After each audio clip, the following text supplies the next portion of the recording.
Oh, goofing off today here in the yard. Wife's out horseback riding. Kids are playing with the cousins.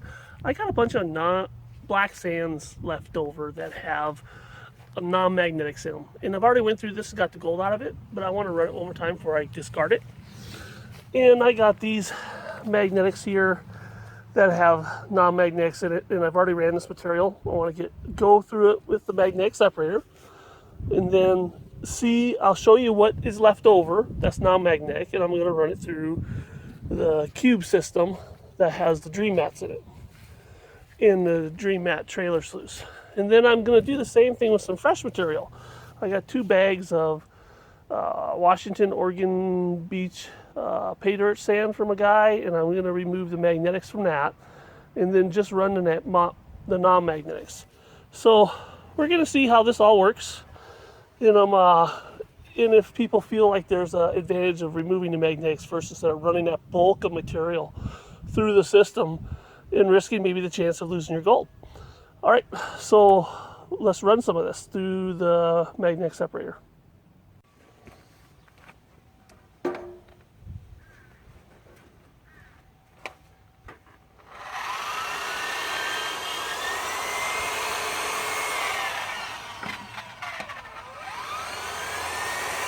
Well, there's the first batch of non-magnetics separated from the magnetics. Quite a bit.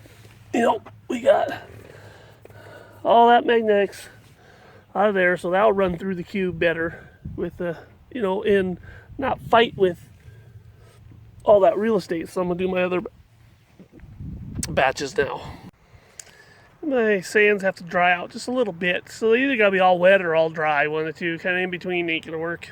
I'm separating the pay dirt black sands. This is the second half of the first bag, and that's all the non-magnetics out of it.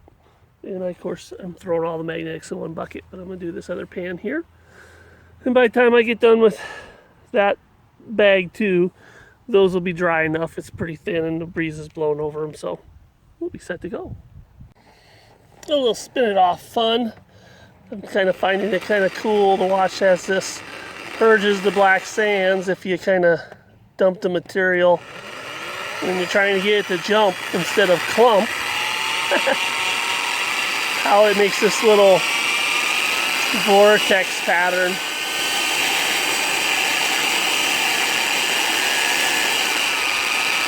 Just spinning in there off the pole, kind of cool.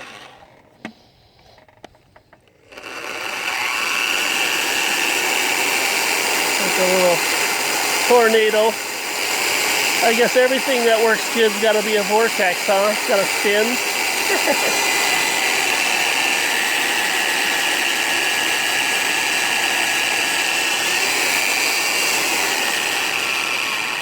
Cool, huh?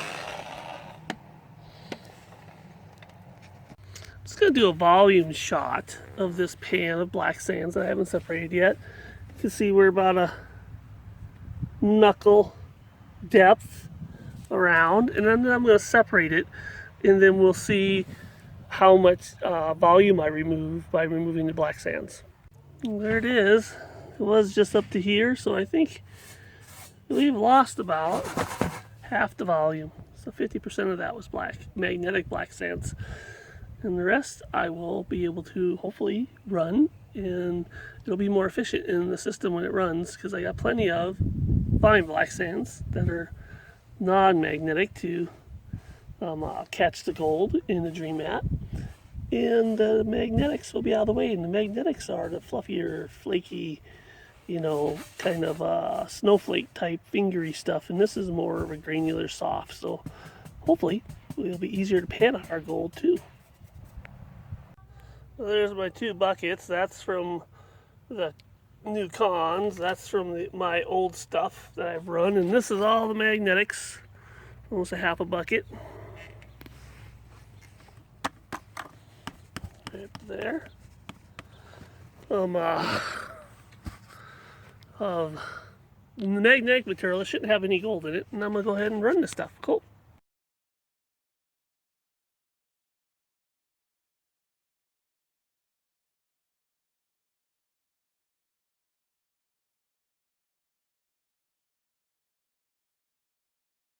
Okay, we're up and running. We're gonna run this material. This has been running for about 20 minutes.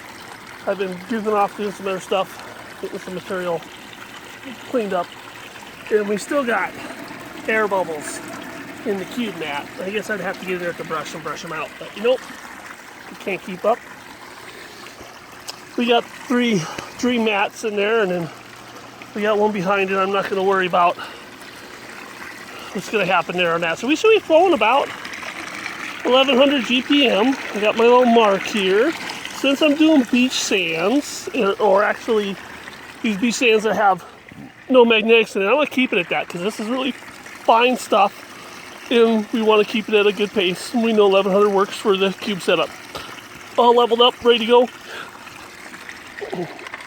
I'm just gonna start scooping this out and putting it in there.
Three mats are handling it really good.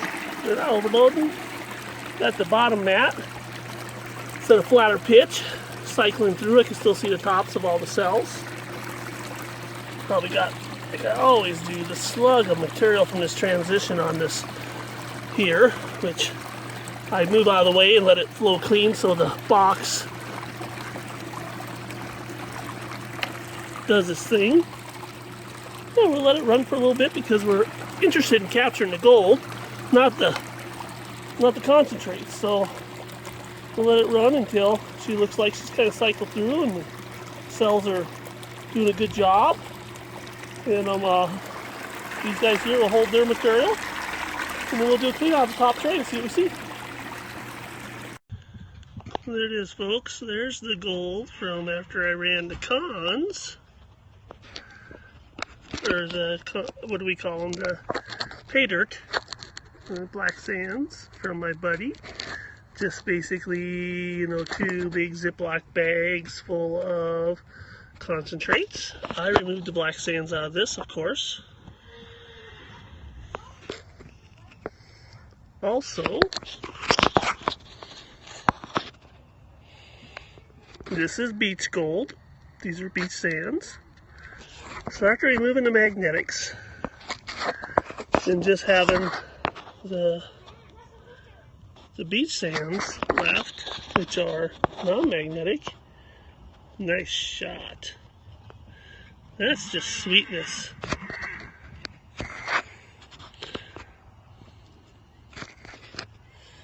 This is the kind of recovery we're seeing with DreamMat. This is just the stuff on the surface. You know, we're going to see a lot in the cells, you know, because that's how the system works. But, you know, the system catches even on the surface, it catches good. Not alone in the cells. So we'll do a recovery little video. I'll do a pan and I'll say what's on the top and what's on the next two, and then that tray, and then what's in the tailer. And then judging on what's in the tailer, I might rerun it again. You know, this is flighty stuff. And I do got a couple specks of gold, you know, on the mat. You can see one there. You can see a couple there. So,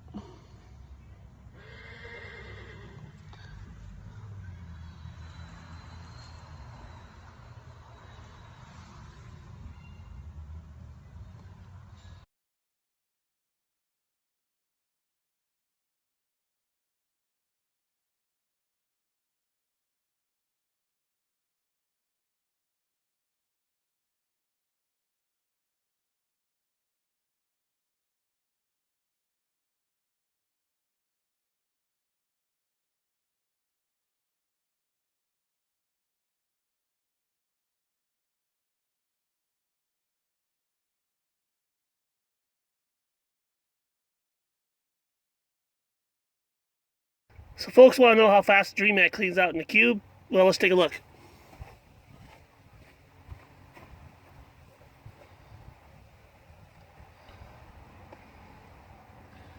Here's the top tray.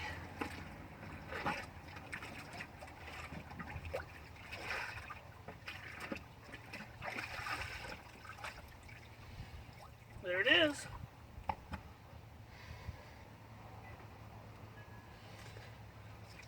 Here's the second tray.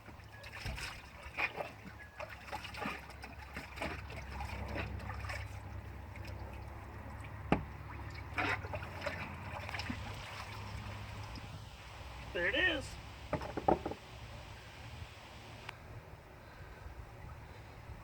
Here's the third tray.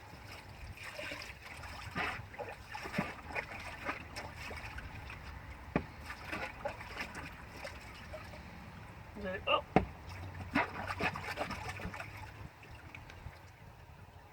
There it is. Now here's the traditional bottom tray.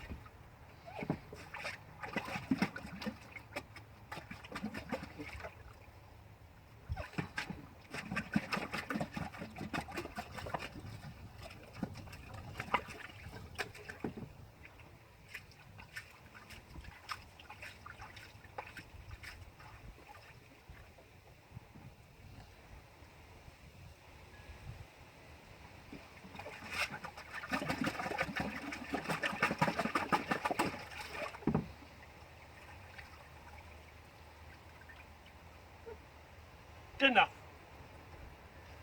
There's the difference.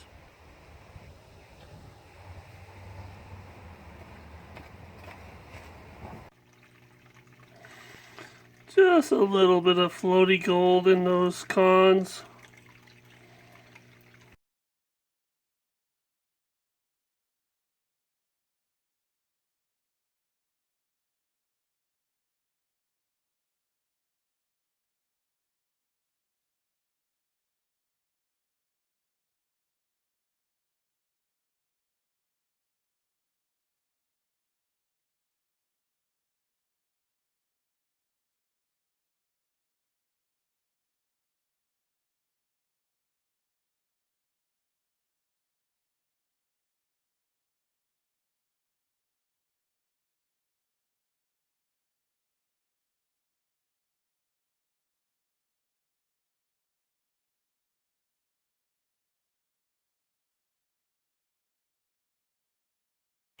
So I got my pump on my Miller table at the lowest setting, and I got it at a pitch where the material is just barely coming off, and you can still see the gold creeping down right there. See the gold up there? This is the cons I just ran over the table, and I just put a whole bunch of it up there just to see what was going on. And you can see the gold littered throughout it. So even a Miller table is having a hard time catching this flighty beach gold that I am trying to recover through the Dream Mat system and everything that's going on. So it's just pretty amazing how flighty this gold is. So I'll probably rerun these a couple times until I am good with it. But you know, what can I say? It's small stuff.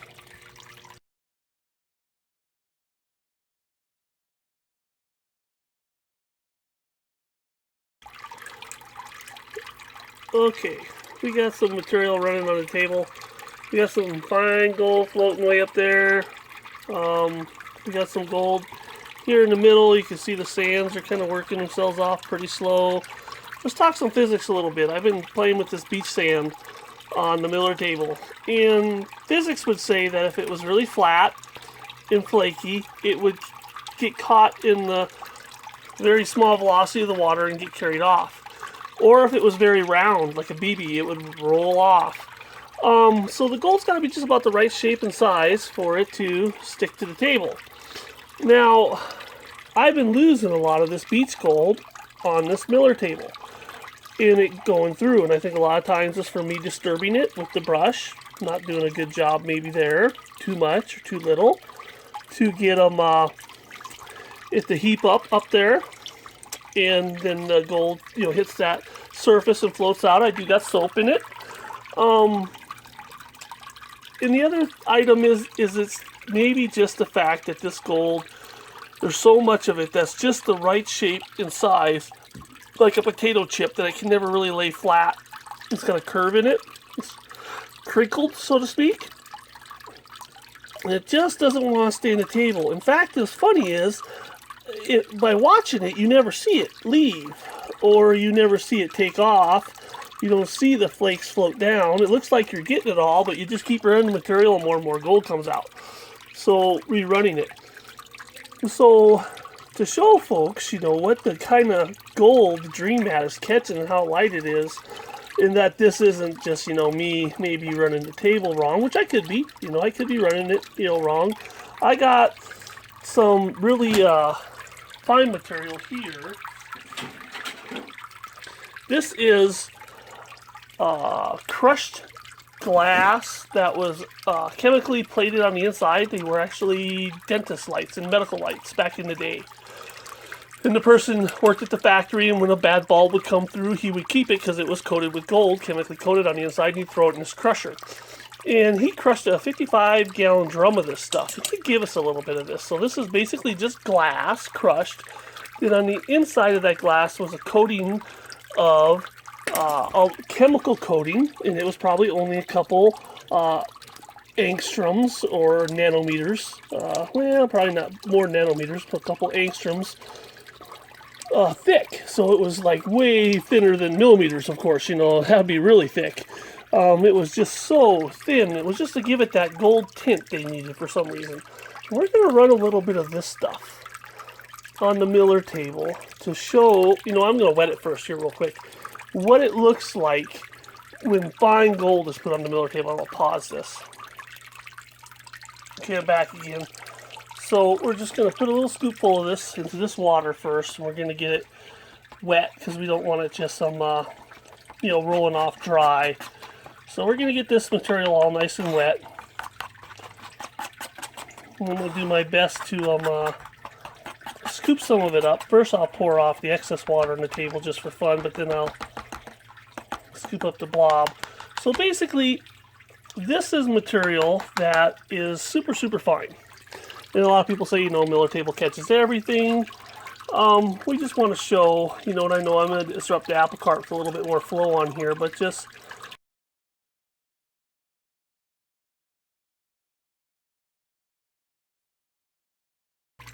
So there's some video. We can see the black sands in there and the gold sticking.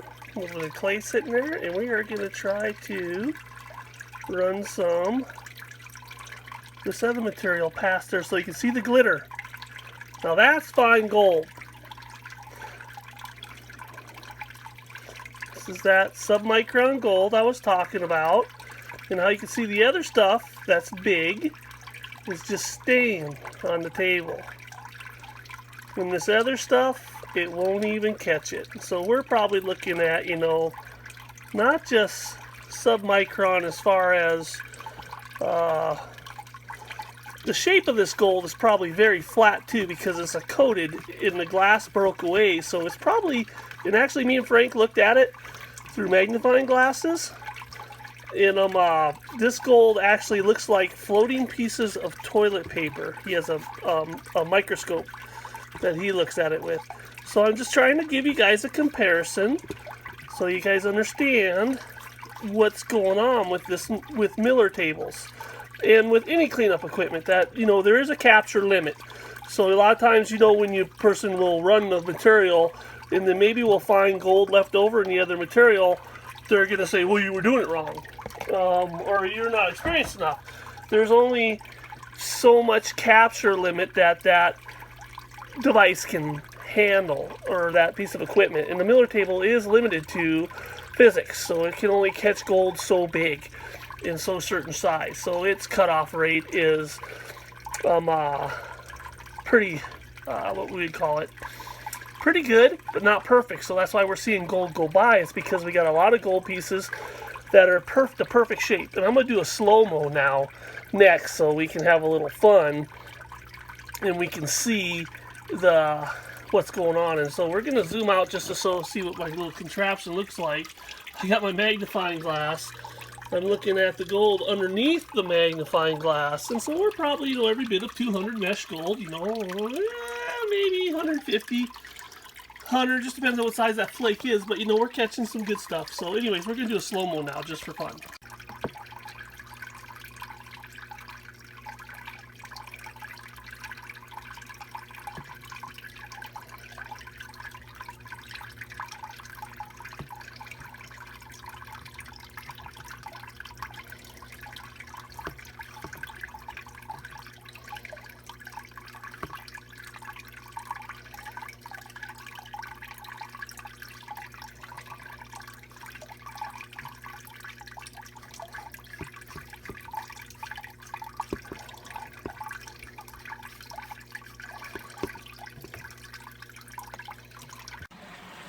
Gonna run those beach sands again. I found so much gold in that beach sand, small flighty gold, that I'm gonna run that pile of material again the second time through just to see what she does. So, because we know nothing catches at all when you're dealing with flighty beach sands, even though I spun the magnetics out.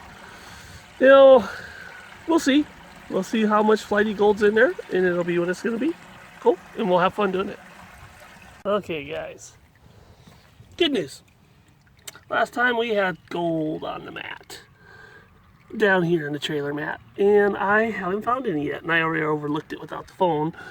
And I couldn't find no gold. A couple little rocks looked like gold, but I checked them out with the magnifying glass. They be not gold. So that's good news, because last time we had gold down there. Better news is, here's the top mat. Looks like I'm a little on level with the tray, but I don't believe it because I checked it like 3 times with the level, so it might have just been feed rates. But we had gold all over the mat. You guys saw the pictures. I submitted them from this load, and here we are with this load after running those beach sands, and I don't see any gold. And I'm looking for a piece of gold. Looking for a piece of, oh, I see a speck of gold right there. I see a speck of gold. You ain't gonna be able to see it with the camera. Yeah, no, there, you caught it. You caught it. So that was a speck of gold. No bare specks of gold on the mat. I'm looking. Oh, found one. Probably ain't gonna be able to see it, but that's okay. I saw it. So I seen two specks of gold. Now, compared to gazillion specks of gold, that's a nice word there. Oh, found there one. And there's a speck of gold right up in there. 3. Found 3. Compared to the last run, where we had gold littered on the mat. 3 specks, I'm doing it. I'm there. Or like all my cool nephews and nieces would say, I'm down on that. You know, you gotta use the real slang that's out there in the market, I guess, you know. So anyways, that's cool. So I'll run these cons through the Miller table to compare against what was lost, and we'll see some, you know, capture loss rates, and they're going to be what they're going to be, and nothing magical can change it, you know, which is nice, because one of the things I like to do with my tests is I don't like to hype, because we know stuff loses gold, and we just want to know how much and how to run it and how to run it better. You know, it's not, you know, and have better recovery at the end of the day. Okay, there's the total losses that I captured after rerunning these black sands twice. Oh my gosh.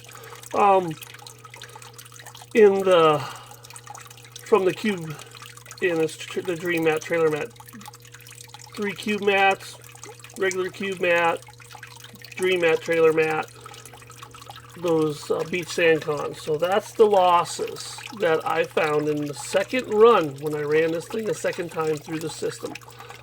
And then Miller tabled all the cons. So there's a total of the first run again, just to get a comparison. That's everything I caught in the first run after running it over the Miller table twice. And actually, when I dumped it out on the Miller table, I had a bunch of floaty gold float off my Miller table. I should have cleaned out my cons first, so I didn't have to. Now they're in that old set of cons. But anyways, fun stuff. Not enough to really make a difference that you could tell, because the gold's kind of stacked kind of deep in some spots, spread out in the other. And the more I mess with it, the more it comes off the table. Anyways, that's the fun stuff for beach sand recovery with the gold cube, with dream mats in it, and kind of how it works and the fun you can have with it in collecting fine gold.